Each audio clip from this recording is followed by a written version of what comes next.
Hello YouTube, welcome back to the Web Gear Review. I am your host, the Web Gear Guy, and today we want to take a look at a couple of different canteen covers. Now this video here will be on the first pattern of the M1910 type canteen cover that was used during World War II. The nomenclature on these here two canteen covers is cover, canteen, dismounted, M1910. The stock number is 74-C-300. Now, the first pattern was made like the World War I canteen covers with this seam right here in the back. Okay, now these particular covers, like you see right here, these were both produced from 1940 to 1942. Now, whether there were any actually produced, I haven't seen one stamped in stamped 1940, but at least the specifications to build them went out in 1940 on paper.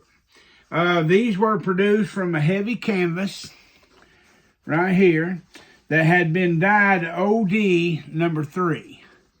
Okay, you can see the OD number 3 better if you look into the inside, and because it's not faded and stuff, kind of like the outside of the cover is. Some of the earlier canteen covers, probably made in late 40 or early 41, used brass hardware for the hanger. See, these here are made of steel. See, that's steel.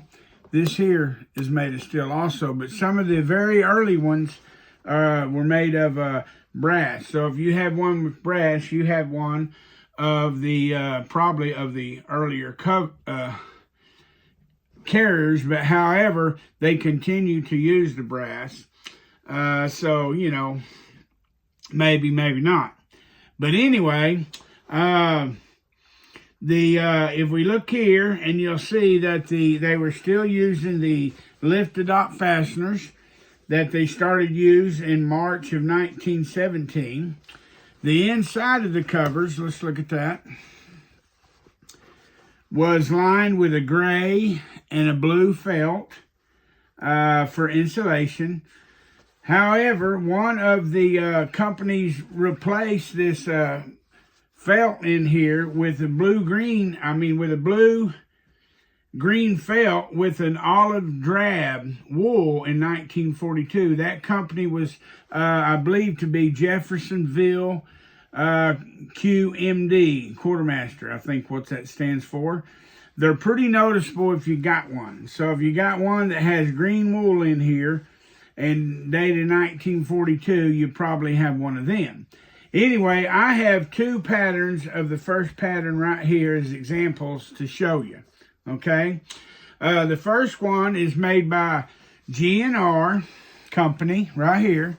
It's made by G&R. Hopefully you can see that. And it's dated 1941. And notice over here it has the 7 stitches lines across there. If you was to count them, you would count 7 of them down the front. It's stamped US, and it also has metal hardware. This hardware here is the brass.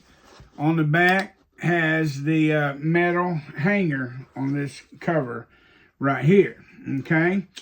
And that which hooks to the pistol belt. Now the second cover one that I have is made by J.A.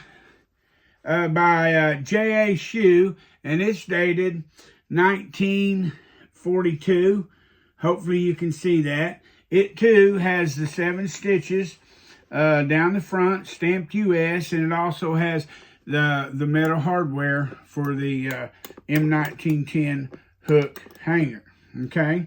Now this one here also has what I think is a company ID number, which is right here. Let's see if you can see it. Let me turn it stamped upside down. Hopefully you can see that, but I believe it's C-1739. Now that may be for company C, I don't know. Is it a laundry number? I'm not sure.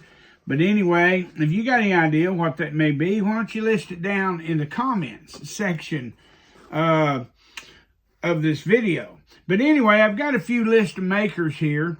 The Lube, L-U-B production company is the only company that I know of that made these covers in 1940. Okay, there may be more, but that's the only one that I know of. In 1941 to 1942 time frame, there were at least 8 companies that made these covers here, basically on the same pattern type as the World War I type cover with the seam down the middle. And those 8 companies that I know of, here's the ones that produced them in 1941. Baker Lockwood Manufacturing Company, J.A. Shoe, actually got one of them right here, okay. Brad's Incorporated, B-R-A-D-D-S,